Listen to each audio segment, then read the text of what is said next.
आजच्या कथेचे नाव आहे प्रतिभाचं उद्ध्वस्त झालेलं आयुष्य। 9 वाजता उघडणारे ब्युटी पार्लर आज 10:30 झाले तरी उघडले नाही। प्रतिभाची तळमळ माधुरी पाहत होती। काय ग प्रतिभा, आज ब्युटी पार्लर उघडत नाही? बहुतेक जिजू नाराज होणार। आज काही तुझी जादू चालणार नाही। गप्प बस तू। ओके ओके, माझ्यावर राग काढून काही होणार नाहीये मॅडम। प्रतिभा दिवाळीत माहेरी आली होती। भाऊबीज होऊन हप्ता होऊन गेला। कालच तिला नवऱ्याने फोन करून कळवलं, उद्या घ्यायला येतोय। जेवण आवरले, सगळ्यांचा निरोप घेऊन प्रतिभा नवऱ्यासोबत सासरी गेली। नवरा सोज्वळ आणि संस्कारी मिळाला। तसं पाहिलं तर आयुष्यात कुठलीही कमी नव्हतीच। सुख समाधानाचा संसार होता। काहीच महिने झालेत लग्न होऊन, त्यामुळे त्यांचे प्रेम हळूहळू एकमेकांच्या सहवासात बहरत होते। प्रतिभाने अपेक्षेप्रमाणे घरात सर्वांना आपलंसं करून घेतलं, जणू काही ती याच घरातली एक आहे। माहेर आपोआप परक होत गेलं। सणवार असले की मग जाण होत असे। प्रतिभाला माहेरी करमत नव्हतं। कधी एकदा घरी जाते, मनाची चलबिचल होत असे। लग्नाला 1 वर्ष होऊन गेले। सासूबाईला आता नातवाला पाहण्याची घाई झाली होती। प्रतिभा आणि तिचा पती दोघांना इतक्यात मूल नको होतं। नव्या प्रेमाची नवी नवलाई होतीच। हिंडणे, फिरणे, चित्रपट पाहणे, दोघांना एकमेकांच्या सहवासाची ओढ असायची। एकूण सर्व आनंदात चाललं होतं। एका दिवशी अचानक ठिणगी पडली। ती हळूहळू पेट घेत प्रतिभाचा संसार उद्ध्वस्त करू लागली। सासूबाई देवपूजा करत होत्या। त्यांचे मंत्रोच्चार पूर्ण घरात ऐकू येत होते। प्रतिभाने सासऱ्यांना नाश्ता दिला आणि घरातली राहिलेली कामे उरकून घेऊन मग सासूबाईसोबत नाश्ता करूया, असा तिने विचार केला होता। ऊन होत आले होते। 9:30ला सासरे शेताकडे निघतात। त्यांना डबा द्यायचा होता। प्रतिभाला आज खूपच अस्वस्थ वाटत होतं। काही प्रमाणात चक्कर येत होते। गेल्या 2-3 दिवसापासून असं होत होतं। कदाचित कामाचा ताण असल्याने दगदग होत असेल, असे म्हणून तिने टाळाटाळ केली। मग प्रतिभा ग्लानी येऊन पडली।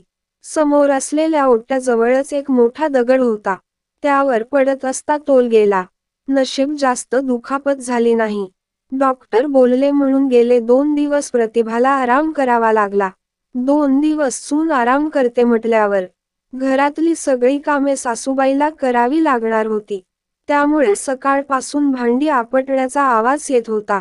प्रतिभालाही तसं खराब वाटत होतं। तब्येत ठीक नसल्याने शेवटी आराम करावाच लागणार होता। प्रतिभाच्या मागे मात्र आता दुखणे लागले होते। 2 वर्ष झाले तरी प्रतिभाला दिवस राहिले नव्हते। सासूचा द्वेष वाढत चालला। प्रतिभाला जगणं कठीण होत गेलं। प्रत्येक दिवस मन मारून जगणं नशिबी आलं होतं। लग्नाच्या दिवशी दिसणार सौंदर्य आता कमी होऊ लागलं। काळजीने डोळे सुजू लागले। शरीर सुकू लागलं। अर्धशिशीचा त्रास वाढला। दिवसभर उपाशीच राहू लागली। जेवणाची इच्छा मरून गेली।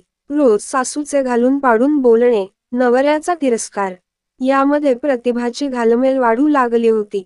आपल्या नंतर लग्न होऊनही आपल्या मित्रांना मुलं झाली, त्यामुळे प्रतिभाचा नवरा अस्वस्थ राहायचा। अशातच तो दारू प्यायला लागला। दिवसेंदिवस दारू पिण्याचे प्रमाण वाढत चालले होते। प्रतिभा नशिबाला दोष देत राहिली आणि सासू प्रतिभाला। घरातली शांती पूर्ण भंग झाली। रोज कोणत्या ना कोणत्या कारणावरून वादविवाद होत असायचे। आयुष्याने एक रंग दाखवण्यास सुरुवात केली होती। घरात जेव्हा आपलीच माणसं आपल्या विरोधात असतात तेव्हा आपली हार निश्चित असते।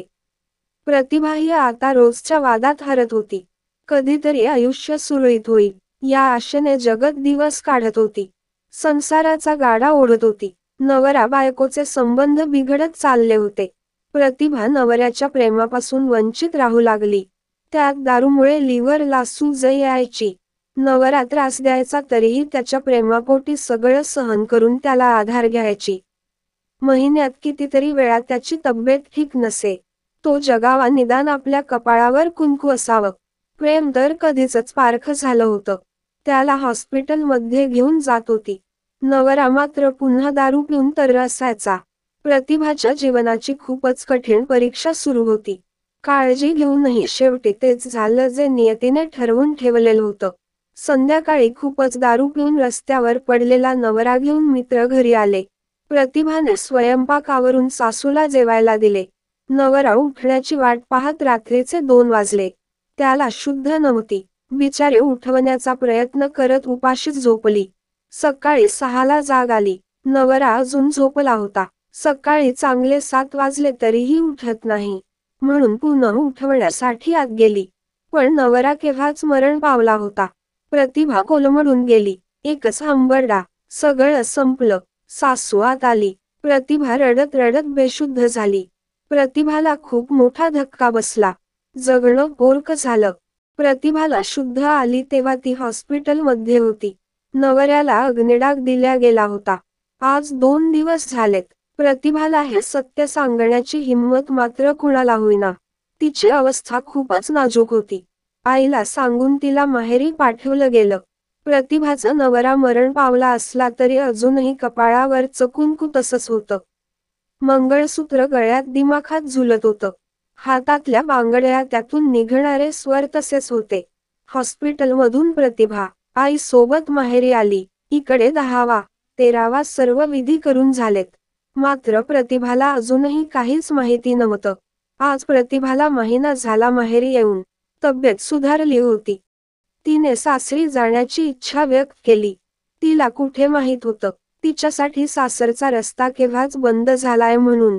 सकाळ झाली. माणसं शेताकडे जात होती. नुकताच पावसाचा फटका येऊन गेला. शेतकरी पेरणीची तयारी करू लागली होती. आईला थोडी मदत केली. मग आई शेतात निघून गेली. काही वेळ आराम करून प्रतिभा उठली. तेव्हा दुसरा पहार झाला होता. बाहेर ओट्यावर भरलेली टाकी नजरेस पडली. म्हणून अंघोळीला जावं असं वाटलं. आधी अंघोळीला जाते म्हणजे अंग हलकं होईल. मोरीत पाणी टाकलं. अंगावरची साडी दोरीवर काढून ठेवली. ब्लाउजची बटणं काढून दोरीवर टाकून दिले. अरे हे काय? अंग किती काळपटलं. किती दिवस झालेत व्यवस्थित अंघोळ केली नाहीये. मध्येच आठवण झाली आपण दरवाजा उघडाच सोडलाय. जाऊन दरवाजा बंद केला. आता आपण मनसोक्त अंघोळ करू. तांब्या भरून अंगावर पाणी ओतलं. पाण्याचा गारवा अंगात भिनला तशी थोडी स्फूर्ती जाणवू लागली. अंघोळ करत असताना एक अंगाला स्पर्श होत होता. थोडी तेज जाणवू लागली. तशी नवऱ्याची आठवण झाली. खूप दिवस झालेत आपण माहेरी आहोत. नवऱ्याचा स्पर्श कधी झाला होता आठवू लागली. नक्की काहीही आठवत नव्हतं. अंघोळ उरकून साडी नेसली आणि पुन्हा खाटीवर स्वतःला झोकून दिलं. आज रिलॅक्स वाटत होतं. म्हणूनच मन लागत नव्हतं. नवऱ्याची आठवण येत असल्याने पडल्या पडल्या विचारात हरवली. लग्न झालं त्यावेळी दोघं एकमेकांना खूप जपत होतो. लग्न झालं तेव्हा एकमेकांना चोरून बघायचे. पूर्वीचा तो काळही तसाच होता. लग्न जमलं की दोघांची भेट लग्न मंडपात होत असे. त्याआधी भेटायचा आणि बोलण्याचा योग येतच नव्हता. मोबाईल नसल्याने लग्नाआधी गप्पा मारणे कठीणच होते.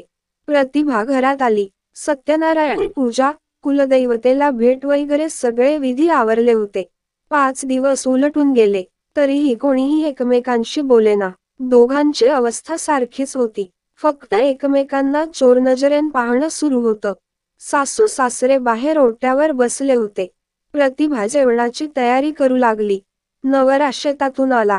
त्याची नजर तिला शोधत होती. आत येऊन शर्ट काढून खुंटीवर टांगला. प्रतिभाने तांब्या आणून दिला. तांब्या घेत असताना त्याचा अलगद स्पर्श तिच्या बोटांना झाला. छातीची धडधड वाढली. मान खालीच होती. तशीच लाजून चुलीजवळ जाऊन बसली.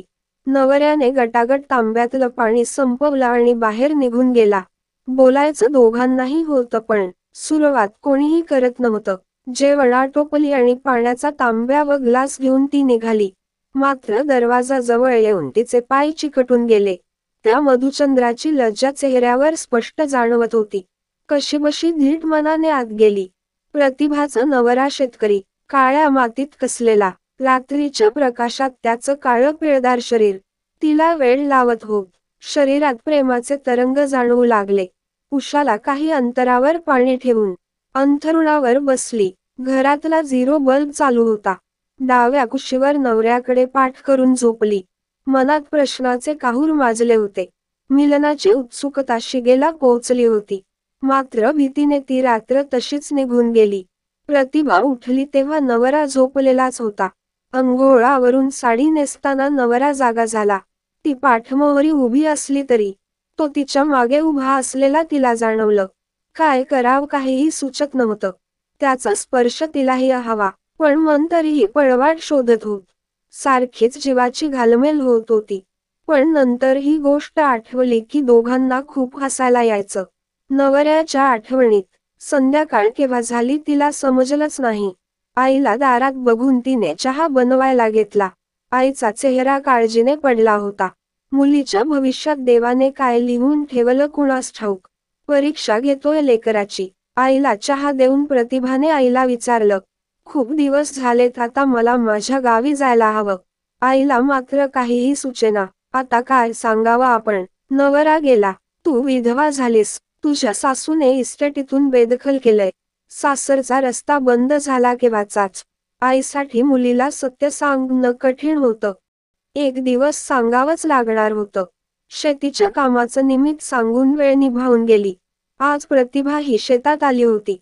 सोबतीला काही बाया होत्या. शेतात खुरपायला आलेल्या बायांच्या मदतीने प्रतिभाला सत्य सांगायचं आईने ठरवलं. दुपारी जेवणाची वेळ झाली. आंब्याच्या झाडाखाली सगळे बसलेत आणि सांगण्यास सुरुवात केली.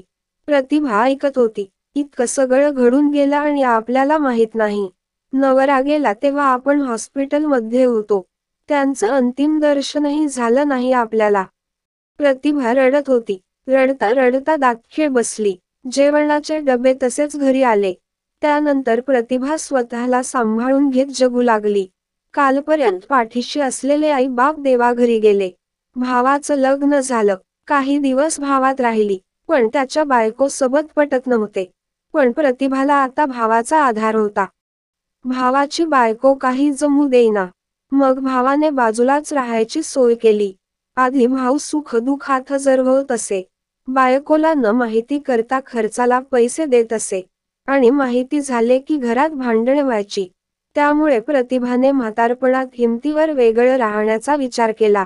रोज दिवस उजाडला की शेतात कामाला जात असे.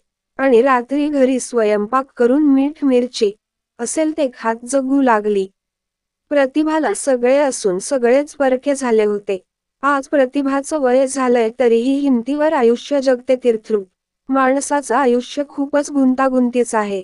तेच कदाचित परिस्थितीप्रमाणे जगण्याचं आणि लढण्याचं सामर्थ्य निर्माण करतं. प्रतिभा ही आता सामर्थ्यवान बनत आपलं आयुष्य जगू लागली.